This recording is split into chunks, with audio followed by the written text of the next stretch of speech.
Hello, everyone, and welcome to the January 26th webinar for the Three Principles Global Community, also known as 3PGC. 3PGC is a nonprofit organization that's committed to bringing an understanding of the three principles to people throughout the world. And you can find more about 3PGC at 3pgc.org. Today, we are extremely fortunate to have Judy Sedgeman with us. Judy's been a principles practitioner for 30 plus years and worked in the U.S. and abroad with many different clients from all walks of life. She teaches online courses through West Virginia University and is a frequent lecturer and seminar and webinar leader globally. Judy mentors many 3P practitioners and is dedicated to extending the reach of this understanding across the globe. Judy, thank you so much, and I can't wait to hear what you have to share today, so I'm turning it over to you. Thank you. Well, first of all, I have to tell you I'm very excited to be here, and I really thank Bonnie very much for thinking of asking me, and I'm grateful to have the chance to share with you a topic that has been coming up a lot in people that I'm working with. So I figure, well, if a lot of people are asking the question, it must be out there, which is, you know, where do we start with new people without scaring them or ourselves or making them think the principles are weird? And so I'm really excited to do this. If you're on Google, you can type questions, and they will turn up in the in a bar by the screen, and I'll see them. So I want to let you know, just a little bit of housekeeping, that if I see questions come up, I will answer them to the degree that there's time, and I can as they fit in. If you've typed it once, it's probably there. You don't need to keep asking.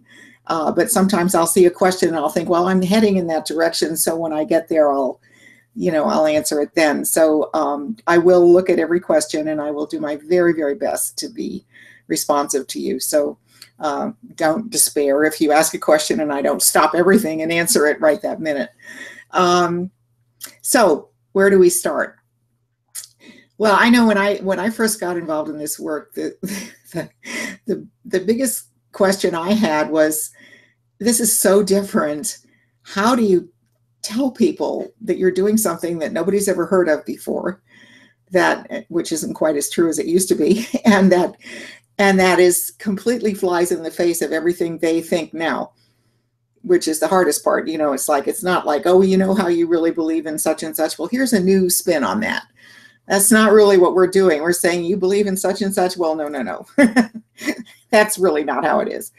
And so without frightening people or turning them off or making them defensive, how do we introduce the beauty of this wonderful understanding that we're trying to bring into the world, especially when we're dealing with people and organizations that may be cynical, they may be bitter, they may be disappointed, discouraged.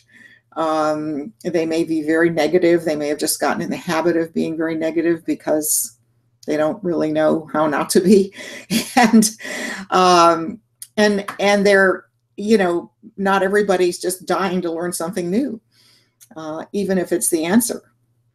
So if you have a situation or a question that's come up for you that you'd like to post, please do that. But I'm just going to tell you, just to get into this, a few examples and a few things about how we get started, and then see where we go from there. So first of all, we can talk about the principles without announcing that we have these three principles.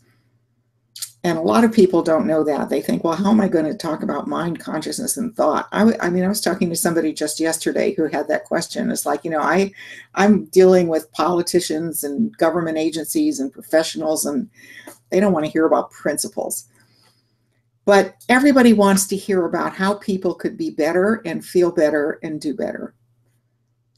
And that's really where the principles are pointing. They're pointing to, how can I be content in my job, confident, forthcoming, comfortable, unafraid, and wise? That's nice. I mean, nobody's ever said, gee, no, I wouldn't want any of that. And I think sometimes we forget that we're really selling not the principles, but the outcome of the principles. What we're trying to tell people is that things could be easier than they are.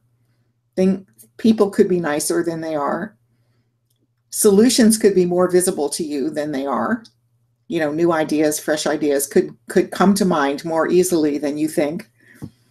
And people have more wisdom and capacity than you may imagine that they do when you see them all the time when they're upset. So the most important way, I think, to get into an entry conversation with people is to listen to them just like we would with a client. Like what's happening in your world or in your organization or in your group or in your family. Tell me a little bit about, what are some of the things that are concerning to you?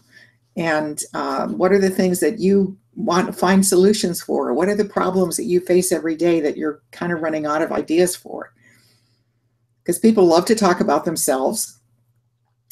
And the one thing that I know is when people start talking about themselves, if you're really listening deeply, they will tell you what you need to know. They will tell you what you need to know, but you got to hear it. You can't be in your head thinking, okay, let's get through this so I can start talking, because that's the problem. So, and I have never seen that fail. I mean, it's the same as we do when we're working with clients that are in distress. If you listen a little bit, you don't have to go through the details of every horrible thing that's ever happened to them. But it's like themes emerge as they're talking. And to give you an example, I was talking, this is several years ago now, to a person who was running a school. And she was talking about her faculty being difficult, and the students are they're so smart and they're kind of hard to control, and they have a lot of crazy ideas, and because it's a private school, you got to deal with these rich parents that are hard to talk to sometimes, and they feel like if they build a building they can do anything they want, and as I'm listening to her talk about what's wrong with everybody else, I realized this woman is insecure. That's her only problem. I mean, she's dealing with people. People are people. And she hasn't got the confidence in her own leadership style or leadership capacity to just stand up and talk about how she wants the school to be, because she's afraid, she's insecure. Now, it wasn't necessarily, I mean, when I was referred to her, the person that referred me said, she's just got a really difficult situation. The parents are difficult. The board is difficult. The students are, kind of, some of them are a little outrageous, and it's kind of a wealthy community. It's really hard to manage people. So they had bought her story, and they were telling me I needed to help her fix all these external things. But, she wouldn't be running a school if she didn't know how to do it. People don't hire incompetence usually when they're vetted and they've interviewed a lot of people. And so it was just that she didn't have confidence in what she knew. And she would be easily frightened by people who came at her. And she would take their thinking seriously. She would take it personally and then start finding fault with herself rather than just listening for the nugget that they were telling her. So after a while in this conversation, she's saying, and I don't know what you really do. She said, I don't know if you can help me fix all these things or not. And I said, have you ever considered the fact that they may not really be broken? And she said, no. How could that be? Look at I just gave you a whole laundry list of all the things that are going wrong. And I said, I know, and I understand that, and I know that people will be who they are and they'll do what they do, but what if that's just how people are? And if you understood where it's coming from and you understood people better, it wouldn't be so upsetting to you. Ideas would occur to you. She said, well, I don't get ideas. I get argumentative, and I get sad, and I get confused, and I shut myself in my office. And I said, well, you're describing to me sort of a failure of imagination. That's what I would call it. I wouldn't say you're insecure and fearful, because that's mean, but I said, it's kind of a failure of imagination. It's a failure of imagination on their part, because in the way they are thinking, they can't visualize what you're pointing to. And the way you're thinking, you get upset by their lack of response, and then you can't talk about it anymore. So now we're stuck. And she said, well, what would be the answer to that? Which is just what we're always waiting for. What would be the answer to that? So I said, well, the answer to that is understanding people better and understanding yourself better. As soon as you understand how thinking works and how people's thinking changes and what state of mind they're in and how to kind of manage that, how to manage distress, everything starts falling into place. Well, now I've got a person who's ready to hear, well, what is it that you are going to explain to me? And so that's kind of like, sometimes we launch, and I've done it too. So please don't take this as criticism, because I've done it. You get so excited about this work, and so, it's so obvious to you. If people just understood the principles, everything would be fine. And so people tend to launch into, the truth is there are these 3 principles and they explain everything, and it's your mind and consciousness and thought, and people get very turned off by that because it's foreign to them, and the language means nothing to them. Words are meaningless to people that are not feeling the connection. It's something that every car salesman knows. As soon as a customer asks you detailed questions about the engine, you've got to reestablish goodwill, because that means they're trying to find a way not to buy the car. That's in every sales manual for car salesmen that you've ever seen. And that's just the way it is. So in a sense, we're in that same situation. As soon as somebody starts saying, what do you mean by that? That consciousness doesn't mean that. I have a different definition of consciousness. You've lost the person, because their intellect is now churning the externals. They're not feeling that the sincerity and the hope and the privilege that we have to really touch people. So, I always start with, you have to have your own confidence in place first. If you don't feel confident in listening, put some effort into learning to listen better. If you don't feel confident in your own kind of like what might occur to you that might seem a little out of the box, if you think, no, oh my gosh, I can't, I have to do it the way George does it, or the way Judy does it, or the way this person does it, no, because we're all doing what occurs to us in the moment. If you asked us our way, we'd say, whatever comes to mind, And so if you hear somebody, doing a really great conversation with somebody else, you shouldn't be taking notes on what they're saying, but, looking at what is the dynamic between these 2 people? What is the feeling? What is the contact point? What's happening? What's coming alive? And how is that impacting the other person? And so listening is always the beginning.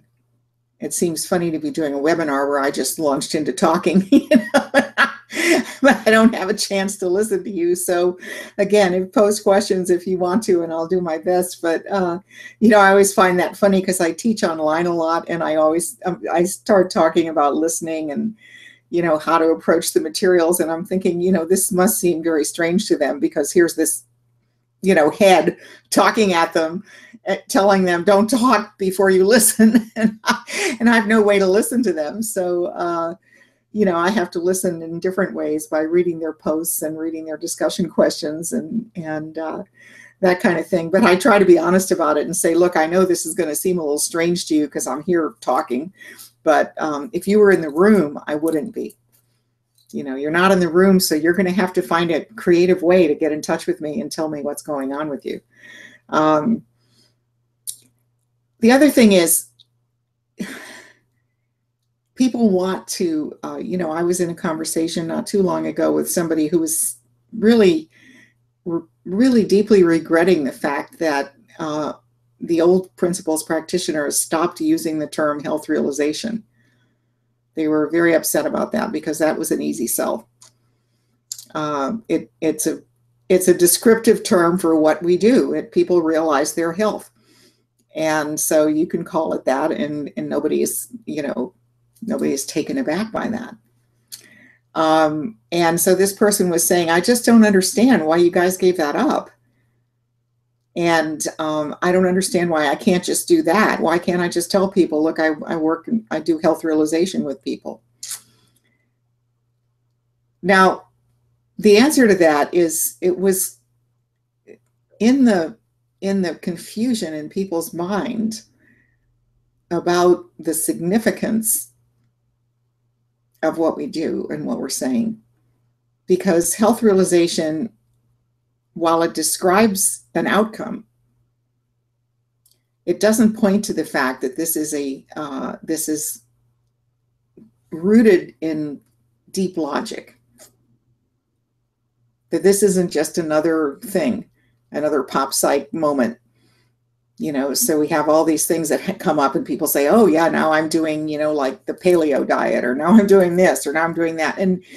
And the intent, and I think Sid was very instrumental in this, the intent was to point not to the outcome, but to point to the deeper spiritual reality. That this is not just a, people feel better thing. It's people's lives are totally transformed when they understand something that they didn't understand before. So when you give it a kind of a cute name, honestly, you're selling it short. It's a shortcut. And, for people that launch into the principles very quickly thereafter, I suppose, it doesn't really matter. It doesn't really matter what you talk about or what you call it. But if you're going to talk about what is the essence of our work, the essence of our work is not the outcome, it's the understanding. And the outcome is up for grabs. People do whatever they do with it. So I think that it was very freeing. At first I was one of the people that, like everybody, was using that terminology because it was easy, and it was an easy entry point, and it was nice, it was harmless, it was high-spirited and cheerful and all those good things. But then it was hard to get from there to, this is really important. This is really deeper than what you might think. And people would go off into, oh, great, so you just tell them they're okay.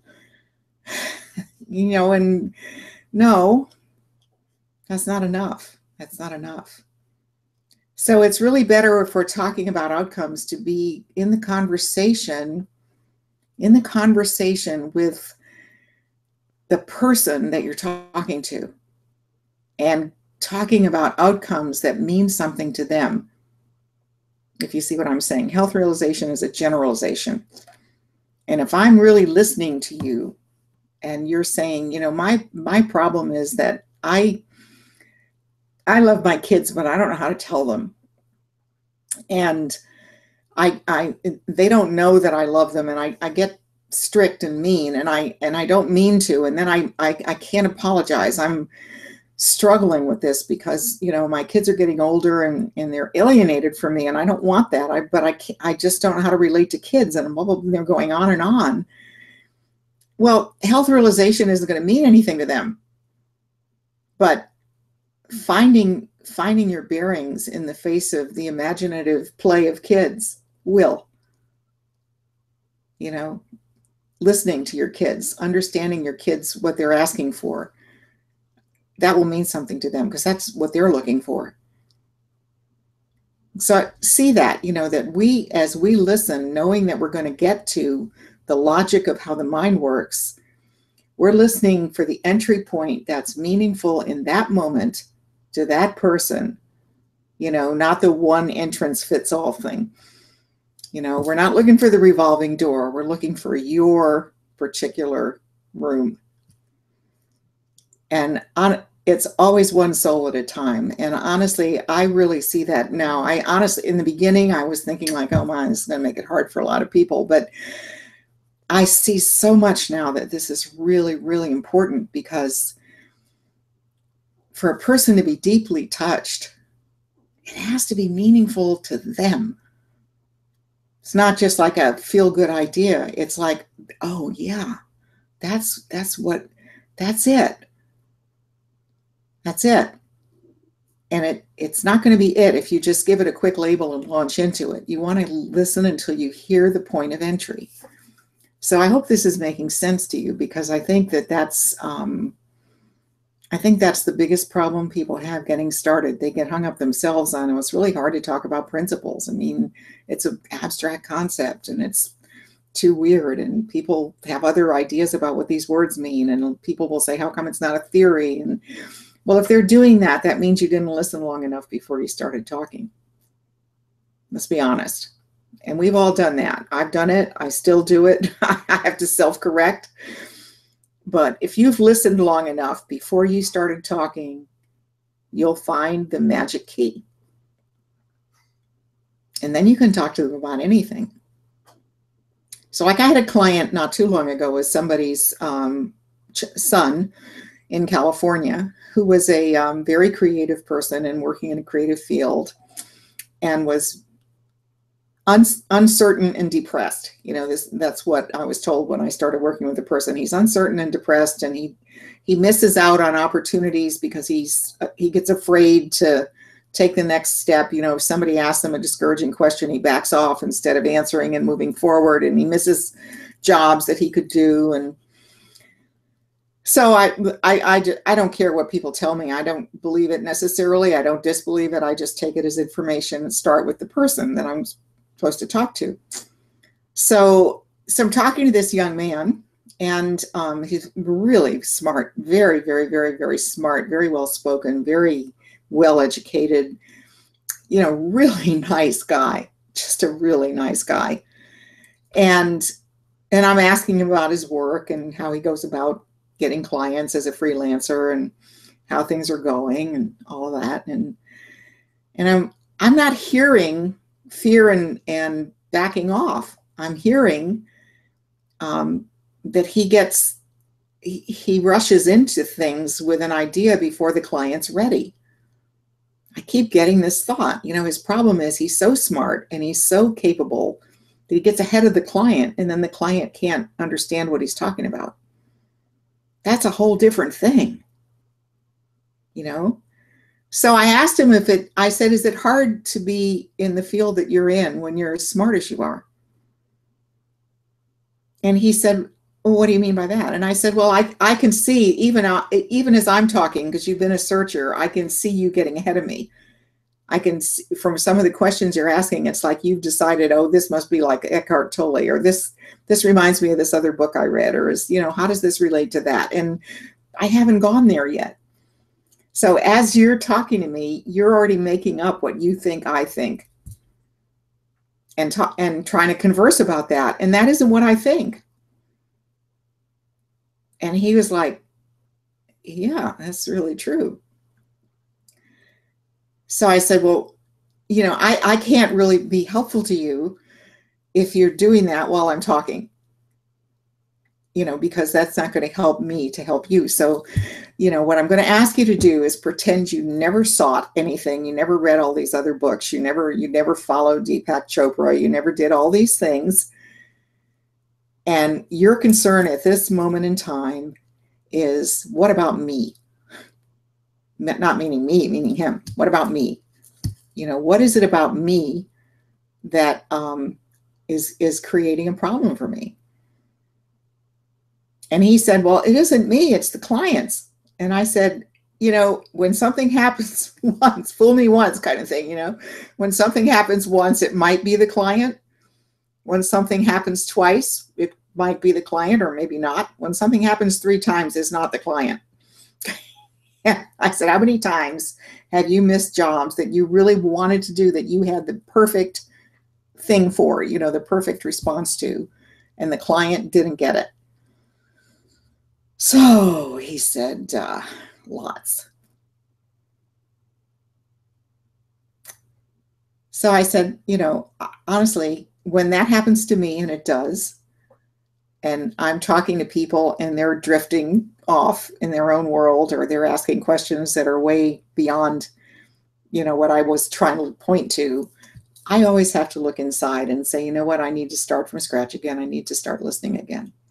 That's how I start over. And you know what? People will give you a fresh start in that moment if you're really listening to them. And he said, but then wouldn't they think I was weak? And I said, well, you didn't get their business anyway, so that's a risk you can take, So if they think that, they think that. But most people don't. Most people want to talk about themselves. They want you to understand them. They really, really do. And if they get the feeling that you are as committed to understanding them as they are to being understood, they'll give you another shot at it. I said, just like you're giving me another shot right now, aren't you? He's like, yeah, I am. And I said, well, okay, I'm no different from anybody else. We're just all people. We're all the same. And I stopped you and I said, I'm not getting what you're not relating to what I'm saying, and you're in your head, and you were okay with that because I was willing to start over. And all I asked you to do was start with me. Okay, we didn't get off to a good start here. Let's start again. And he said, yeah, I did. I thought that was really humble of you. I thought that was nice. And I said, well, there you go. You got to see it. People are the same. Now, he still doesn't have a clue what I actually do, but now we have rapport. And now I have somebody who is willing to listen to me. And now I can talk. And see that, to me, that's where so many of us get astray. We get so eager to jump in or to decide that what somebody else told us about the situation is the way it is. And I'm telling you, the person that referred this man to me would be very surprised to learn that the problem was nothing like what they thought it was. The problem was him getting way ahead. Making up what the client was probably thinking and going into his own head about where to go with it instead of staying right there in the moment with that client and staying out of his own thinking and being willing to come up with another way of saying it if they weren't following him. So that's the most important thing. To get started, we have to have the patience and the peace to take people wherever they are with no preconceived ideas about, no matter what we were told, no matter what it said in their chart from somebody else, no matter what their inquiry was. In that moment in time, when you're sitting there with that person and it's your first conversation, you have no idea what's on their mind until you listen. And if you make something up, you're going to go off onto some tangent that is taking everybody away from that moment, that precious moment in time where they're looking. I hope this is making sense to people. I'm not, not sure because I'm not getting any thank you. There's one comment, but, if you have questions or feedback or experiences that you want to share, then feel free to post on the question board. So, another aspect of getting started is, what about if you're dealing with a bureaucracy that's very entrenched? Everybody has this problem. That's very entrenched in a certain way of doing things, even if it's not working. So like looking at the school system as an example, they're like, this is how we do it. It doesn't matter that it's not working out very well. If we were doing it better, it would work better. So they're always trying to improve things that don't work. That's kind of the definition of bureaucracy in my mind, is organizations that are determined to keep fiddling with stuff that isn't working out and instead of considering something new, because they get committed to and they get everybody trained and they just don't want to start again. And this is true in some organizations too. There's some corporations and organizations that you go to work with and they go, yeah, well, our human resources people do this XYZ training. And we've been doing this stress management thing for years. It's what we do. It's like, well, how come everybody's still so stressed? Well, we're getting better at it now.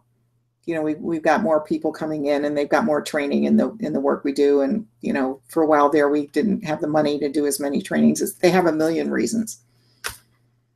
Now, we have a better answer, and we could really help them with stress. But if they think they have the answer and they're just not doing it enough or frequently enough or in the right setting or with the right whatever, you can't really do anything about it.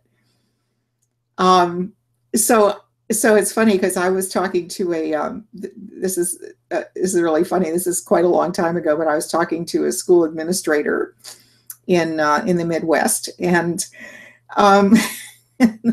the person was like, "Oh yeah, well we do have a big problem with stress. Our teachers are really at their wits' end, and part of it is we can't pay them enough, and they have to work long hours, and then we've increased the class size, and we have all these things that are going on." And I said, "Well, can you change any of those things?" And she said, "Well, yeah, no, we really can't because it's out of our control. It's the state budget. It's blah, blah, blah." And I said, "Well, so you're just assuming that it's okay for teachers to be stressed because all these circumstances are making them so stressed and you can't change the circumstances?" And she said, "Oh, no. We offer yoga. We offer this. We're giving them tools. And no, we don't think it's a good idea that they're so stressed." I said, "Well, how long have you been offering them tools?" She said, "Oh, for 5-6 years now." And I said, "And they're still stressed?" And she said, "Well, we've been, changing yoga instructors, and we've been offering classes, on site more. And we've been doing, been trying to make it easier for people and make it a little more accessible. And, we've been bringing in some other people." And I said, "Okay." And I said, "So in your mind, never mind the teachers and all that, just in your own life, when you get stressed, why do you think that is? What is it what you think?" And she said, "Well, I'm just tired and overwhelmed all the time, and I've got too much to do, and I've got this long laundry list of problems, and I've got people coming in complaining all the time, and I don't hardly have time to think, and I've just got a lot of stuff going on, and it's exhausting."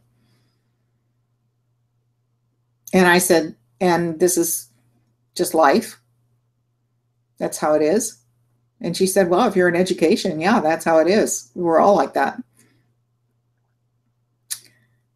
So I said, "Can you ever imagine a world in which it wasn't like that?" And she said, "Yeah, sure. If there was unlimited money and we had extra teachers and we could build new schools and we could get the technology we need." And, so all the fixes were in the outside world. This is what I learned from this woman, that everything was happening to her and somebody else had to fix it, that she was powerless. That was from listening, that's the message I got. This is a person who feels powerless and is dependent on people who could care less to fix things that they can't fix. That's a pretty hopeless world to live in. So bottom line was, this is a person who was caught up in her powerlessness and totally hopeless to change anything. But, she's working because that's her field. And everybody else is just as stressed as she is. So she figures, well, okay, that's the field I picked. So I knew, in my heart at that moment, I knew that talking about school or her work stress was not going to work. I knew that if I started talking about that, she would argue with me. I could hear it. And I knew that I had to go somewhere else with it. I didn't know where to go. So I said to her, "So do you have children in school yourself?" Because she was like in her mid-30s. She said, "Yeah, I have 2 children and they go to a different school, not where I'm, working, but yeah, I do." And I said, "And are your children stressed?" And she said, "Well, they don't really like school, which is a very big disappointment to me, but I wouldn't say they're stressed. I mean, they're kind of little. They haven't seen it yet, And I said, "So what is it about your children that gives them the resilience to keep going back to school that they don't like? What do you notice in your children?" And she said, "Well, they kind of let it go. I mean, they come home from school and they start to play and they kind of don't think much about their day, and they have a nice time with each other and their friends, and and then I'm there to, when they have homework, I can help them if they need help, so they're not, it's not too painful for them to do their homework, and they just, every day's a new day. And I said, now what is it they're going to learn that's going to take that away from them? Because you said part of the reason they're not stressed right now, even though they don't like school very much, is that they haven't seen it yet, whatever it is. And she said, well, as you get older, it just piles on. It's just overwhelming because you start to see how the system is broken, and that how you can't fix anything, and you're just, you're nobody, and you don't count for anything. She's going on telling me, and I said, so you're really convinced that your children will find themselves powerless and unhappy over the years in school, and that's part of the price you pay for being educated? And she's like, oh gosh, no, I mean, I wish that wouldn't happen. And I said, well, can I talk to you about what makes kids so resilient and how to nurture that? Would that be something that interests you? Is like how to keep resilience alive. That's so natural. You can see it in your own children, how natural it is to them. It's how they are. They don't like to suffer. They're not into it. How you could help them to have access to that resource no matter what happened. So whatever it is, didn't ever hurt them. She said, well, that just seems so out of reach for me, but my gosh, it would be wonderful. And I said, well, let me talk to you about it a little bit and see if it doesn't seem a little bit more in reach. So she sat down. She said, well, all right, let's have a cup of coffee.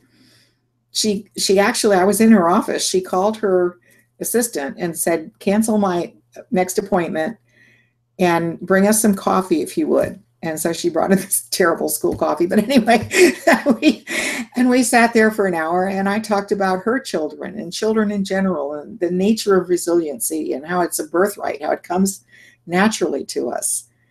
And that there's a logic that explains that. And once people grasp that logic, they can hang on to their resiliency, even in the face of challenge.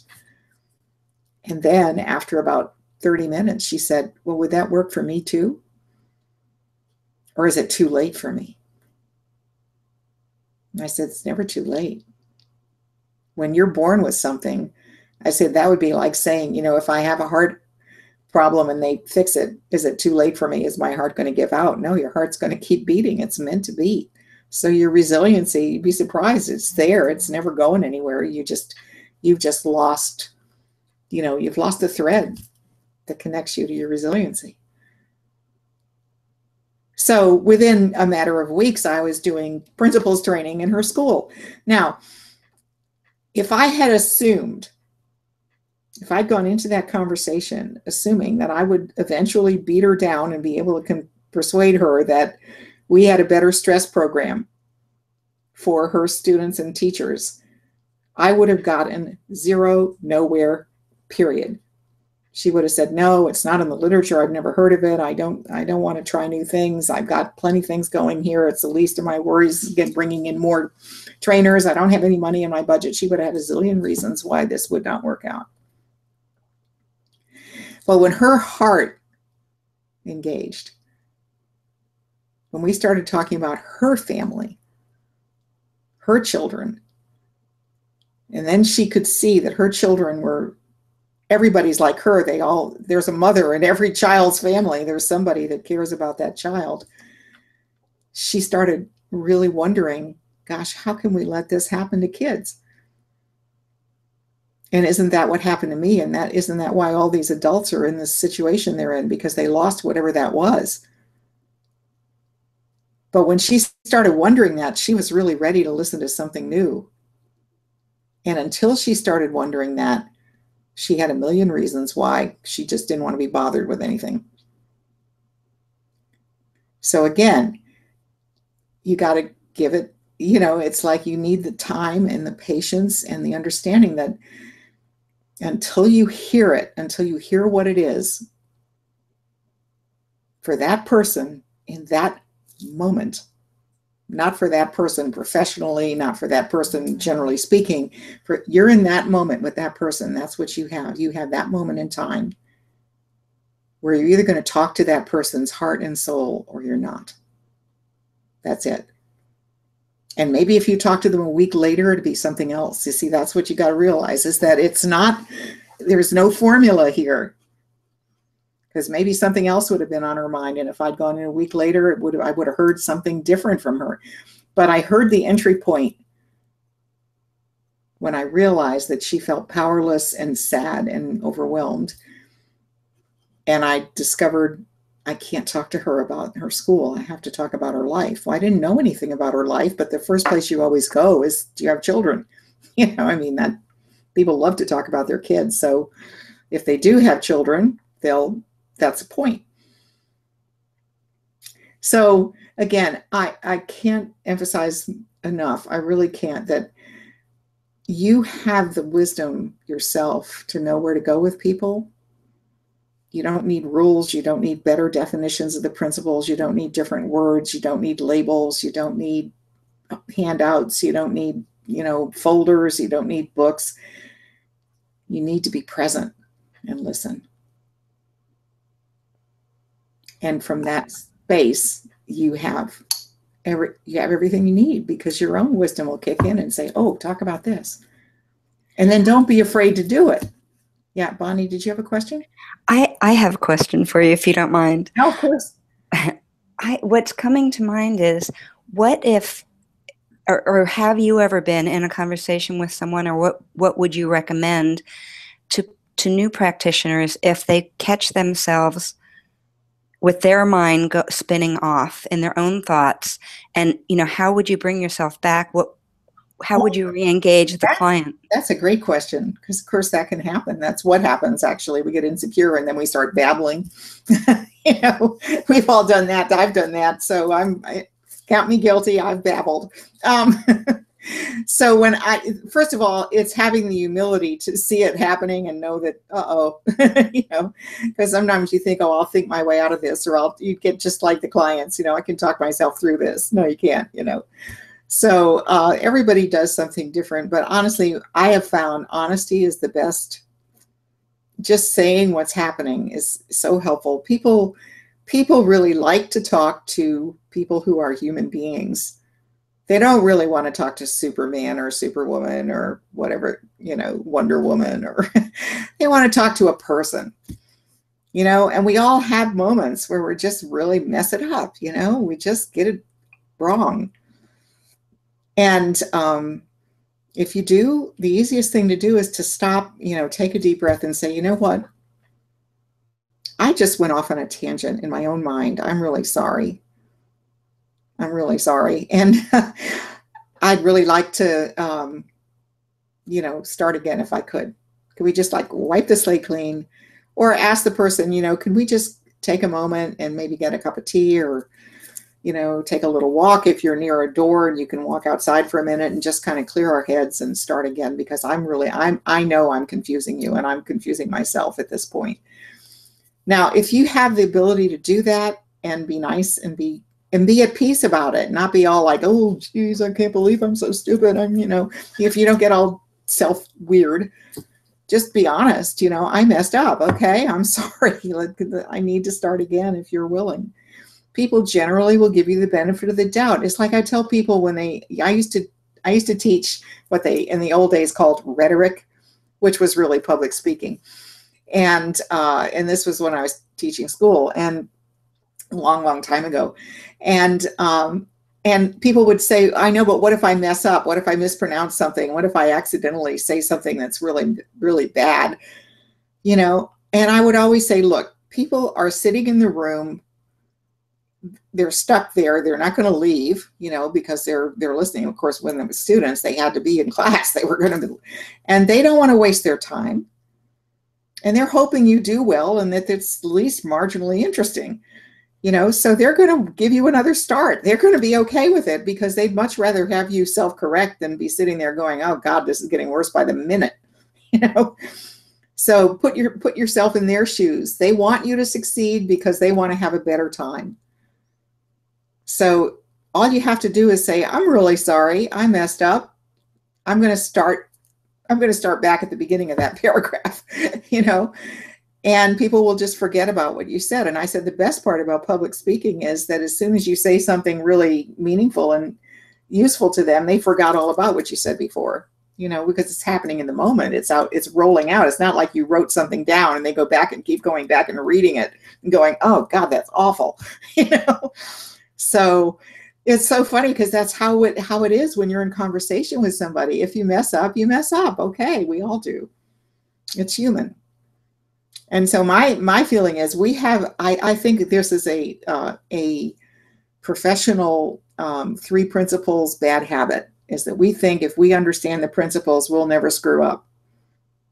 So we get very self-judgmental, you know, like, oh my God, I'm a principles practitioner, I should know better. And oh God, I've done that too. You know, I'm like, oh, I can't admit that I messed up, because then they'll think that this isn't valuable. You know, like if she knows it and she messes up, then how is it going to help me? No, it helps you to do it gracefully. And that's a big learning experience for people. Like I had a client, this really is kind of not really off track, but it's like I had a client at the Women's Resource Center not long ago who was, I mean, it was almost funny. She had so many things going wrong in her life that it was to the point where if you didn't realize that she's pretty miserable and you don't want to do this, you would have to laugh, because it's like everything was wrong. The color of her house, the dishes that she ate off of, her rent, you know, her garden wasn't growing right, her patio was bad, her dog was bad behaved, you know, it's like she had like every problem you can imagine. There wasn't a single thing in her life that she could talk about that she thought well of, you know. And I'm listening and I'm thinking, I really can't listen to too much more of this, you know, it's getting to be like something out of Seinfeld or something. And I was so I stopped her. I said, okay, I kind of am getting the picture here that things are going really bad for you. And I you know, I started to talk, and she was offended. And I realized she hadn't really gotten to the point yet. She was talking herself into what she really wanted to tell me, and I wasn't patient. You know, so she was starting with all the little dumb stuff that was going wrong because she hadn't gotten right. And the real problem it turned out to be, and this was tragic for her, that she's a lesbian. She lives with a roommate who's also her landlord. And the roommate is in a lesbian relationship with the next door neighbor, whom this woman hates. And partially because she's jealous because she's in love with the landlord and she can't say anything, but she's living in the house, and all of this is happening under her very eyes. Now, she couldn't bring herself to tell me that right away. That's a tough one. I mean, she didn't know me. She didn't know anything about me. She didn't know how I felt about her sexuality. And she has been in counseling before where they've been very unpleasant to her. So she was having a hard time getting to what she wanted to talk about. And she was just kind of she was testing to see how I was doing with all this stuff that was going wrong, kind of, you know, do you see what I'm saying? So I really felt terrible because I realized when she got so upset when I stopped her, it's like, well, I'm not even through. I'm not even halfway to the point yet, is what she said. And I realized I just made a big mistake and I really set this woman back, and I'm very sorry. You know, so I said to her, I just said her name, never mind what her name was, but I said, you know, I'm really sorry. I did something that I should not have done. There's no need for me to stop you right then and there. So please go on. And I want you to know I accept that I made a big mistake. And she said, I thought you counselors never made mistakes. And I said, well, I wish that were true, but it just isn't. You know, I can't help it. So we make mistakes. And so she got back, you know, I had to start over really because she had to build herself back into feeling confident. But she finally got to the point And when she told me what was really on her mind, I was like, oh my gosh, no wonder it was so hard for her. That's huge. That's a very self-revealing, difficult thing to talk about to a stranger. So when she told me, and she said, so what do you think of that? That's a hell of a problem, isn't it? She said. And I said, you know what? It doesn't really matter what the details are. Heartbreak is always heartbreak. So what I think of that is that you're heartbroken. And she said, yeah, that's it. I'm heartbroken. I'm heartbroken and I can't fix it because I can't move and I can't stop this. So I said, and by that time, of course, because I got a false start with her, we had kind of used up most of the time. So I spent the rest of the time suggesting to her that she might want to make another appointment very soon. And that I really am very sorry that I made it hard for her to tell me what she wanted to tell me. And I'm not at all disturbed by the reality of her situation. And I would love to help her. And I said, but right now we only have a few minutes left and I've got another client waiting and I have to stay on schedule. She did come back. And, I could talk about it then because I knew what it was. But so, yeah, you just, and she could have just left. She was pretty angry. She could have stormed out. And I've seen that happen too. And if it happens, then you just get humbled by it and accept that, when you mess up, you can hurt people's feelings really bad. But my experience has been no matter how tough the situation, if you're able to say, wait, I'm sorry. I really am. I didn't want to hurt you. People trust that if you're sincere. And people are always glad to know that you're human just like them, and you're not some on some pedestal because we are all the same. Kind of makes that point. So does that answer your question? Okay. So the other thing I wanted to talk about is where we start is, I remember my first teacher in this work was Bill Pettit. And I'm very lucky, I think, in that regard, because Bill's unbelievable faith in the health in people was the first thing I noticed.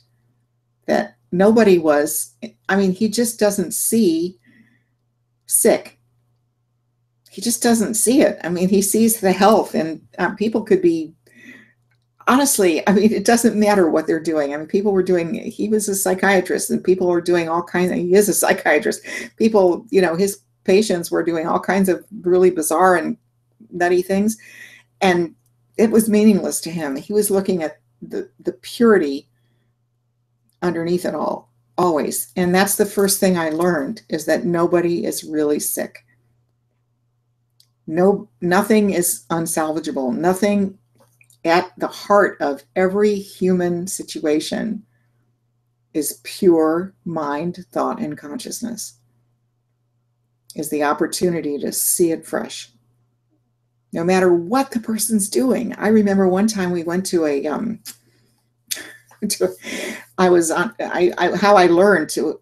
like an apprentice. I followed him around and we bartered because he needed help. I was running a practice management company. He needed help with his practice business. And I wanted to learn what it was that made him so cheerful in the face of his business problems, because most of the doctors I dealt with weren't. So, anyway, I followed him. And one day we went to this hospital where there was a person who had been put in the padded cell because they were so violent and acting out. So he had to go talk to the patient. And of course you can look through a little window in the door, but you can't really see clearly. And the nurse was very reluctant to open the door because she said this guy was really violent and horrible and so on. But Bill peeked in there and he noticed that there had been magazines, I guess, in the cell, and the guy had shredded them. They were just pieces of paper all over the room. So he said to the nurse, open the door, it's okay. And he said, and she's coming in with me, pointing to me. And I'm thinking, like, do I really want to do this? But I thought, okay, he says it, I'm going. And she said, no, she can't go. And he said, yes, she can. I'm the doctor. So we walked in, and the guy looks up And he has this really mean, hostile look on his face. And Bill said, "So, doing a little light reading, huh?" And he's pointing to all this torn up stuff. And the guy says, "I guess you could say that." And Bill said, "Well, I hope it helped you, you know." And, you know, so it was such a human thing. I mean, that was like taking the guy as a real human being. It's the kind of thing you'd say to your buddy. You know, you'd walk in and see that they had a big stack of magazines around them. They go, "Yeah, doing a little light reading." And just that moment of humanity just brought the guy out of his meanness. His whole face changed.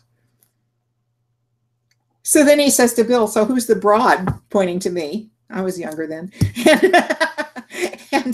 And Bill says, "Oh, well, she's interested in my work. And so I told her she could." And the guy says, "So, so you weren't afraid?" And he said, "No." Said, "I don't have anything to be afraid of. Do you?" And they had this really nice conversation, and he walked the guy out of the room, out of the padded cell, and we went down to the hospital cafeteria and got some breakfast, and he talked to the guy, this real person, and the nurses were like taken aback because they thought the first thing he would do is give him a shot of something to sedate him, wheel him out, lock him in a room. You know, but honestly, when you see the humanity come out in somebody and you're talking to the humanity, everything else is gone. So how I learned this was to learn that everybody is fine. They just don't know it. Everybody. Doesn't matter what they're doing right now. Doesn't matter what they're saying. Doesn't matter who they are. It doesn't matter how they're going on and on and on blah, blah, blah, blah, blah, about all this crap that's going on in their life. Deep down, there's a sweet soul just like yours. And when you talk to that, when you make connection with that deep down, clear-headed, simple, sweet soul, you can't miss. You can't miss. But until you catch that human being, until you see who's there. Now Bill's really quick at it. I have to say, he listens a lot, but he's quick. He's quick to see it, you know, and I think it's partially because that's just him, and it's also because he has such an incredible abiding faith that it's there. He never doubts. And I think all of us, to some degree or another, will look at somebody and go, you know, can I get through to this person? Is this person just too far gone? You know, as soon as that thought comes to mind, you won't, you know. So, and I think that's it. But what I learned immediately, I mean, the very first thing I learned about this work is that when you make that moment of contact, just a moment of contact with the real human being, they'll tell you what they need to know. They'll tell you the truth. And you can then know what to say to them. Then you have to count on your own wisdom to say, what are you going to say back? And sometimes it's bizarre. I mean, I've had thoughts with clients sometimes where it's like, oh my gosh, am I going to really say that? But if it's coming from wisdom, I'll say it. And I just wrote a blog, I think on my website, I have a blog that runs, and I wrote a blog about this client that I was talking to just a couple of weeks ago who had so many health problems and so many things wrong with him. And he was sort of like that person that's like everything's wrong. And the question that popped into my head when I finally had something to say was, so why haven't you killed yourself? Now that's not exactly a common question, you know, but I was seriously curious. It's like he had nothing good had ever happened. You know, and his life was miserable, and he was like 40 years of depression that he couldn't think of one single good thing. So I said that, and I said it in a nice way. I didn't say it like you should, you know. I said, what's kept you? You know, and he said, what kind of damn question is that? And I said, well, then why haven't you? He said, well, there's always a reason to live. And I said, well, okay, so tell me those things. Tell me your reasons to live. And then he says, well, you know what they are. I can't think of them right now. It was perfect. I said, do you know why you can't think of them right now? He said, well, they're not coming to mind. And I said, do you know why? He said, do you? And I said, yes, I do. Do you want to know? He was like, yeah. Why can't I think of them? because his mind was so consumed with his problems that he didn't have any room for any good news to pop up, And so it was really sweet, because by the end of the session, he got up. He had all these health complaints, and he got up from the couch with ease, and he was telling me, it's really hard for me to sit. It's hard for me to get up, blah, blah, blah. And he stood up, and he looked around, and he said, wow, I just stood up. I didn't even think about it. And then he says to me, I suppose you're going to tell me that's because I haven't got all my problems on my mind right now. I said, yeah, probably that's what I would say, but he laughed it off. He said, yeah, you're right. I'm not thinking about it now, so I feel better, Well, it's that simple. It really is. It's that simple. It's trust the moment, trust your connection, trust your goodwill, and trust that the other person is really there. There's somebody's home in there. That pure, good person is home, even if they're way in the back of the house, So the time is up, and I could end there. I haven't really, thank you for the nice comments that I've gotten. I haven't gotten any questions except for yours, Bonnie. I hope that means that everything was clear enough, but if questions occur to you, and something comes up for you afterwards, and you want to contact me, I'm sure Bonnie will be happy to post an email or something. I don't know what the protocol is, but I have a website, and you could probably Google me and find it, and feel free to email me if you'd like to. So I hope you guys have a wonderful time with everything you do, and just keep doing the great work, and don't ever get discouraged. Thank you so much, Judy. And what is your website?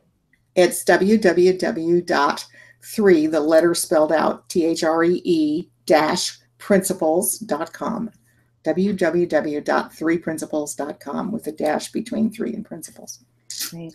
Thank you so much. That was really beautiful and very meaningful to me. The entire conversation. I so appreciate it. So, taking my mind back to business right now. Thank you, everybody, for attending. We had a number of people on live on Google and on YouTube, and I know many people will listen afterwards. I do want to remind you that we're doing 2 3PGC webinars a month now. The next one is February 11th with Dave Nichols of the Center for Sustainable Change. And on February 23rd, we have Linda Pransky of Pransky and Associates. So I hope you can join us then. And one more announcement, we are having the next 3PGC conference on October 27th to October 30th in the Los Angeles area. And the registration hasn't opened yet, but it will be soon. And Judy, do you want to say anything about our conferences? I sure do. I hope I'll see a lot of you there. And I want to say, as somebody that's been in this work for 30 plus years, I never lose my enthusiasm for going to these conferences. Don't ever feel like, well, I've been to a couple, I don't need to keep going, because you meet new people, you get new ideas. It's so wonderful to be with a room full of practitioners, all of whom are really so hopeful and excited about the work they do. So I really look forward to seeing and meeting a lot of you there, and I could not recommend it more. Yeah, thank you. I was fortunate enough to meet Judy at the first conference that I went to, and you have the opportunity to meet the people that you're seeing on the videos if you haven't been to one before, and it's just, and new people, new 3PGC 3 Principles practitioners. So it's I can't say enough about them. I hope to meet many of you who are listening at the conference as well. Judy, thank you so much for being so generous with your time. You're welcome. Thank you all. And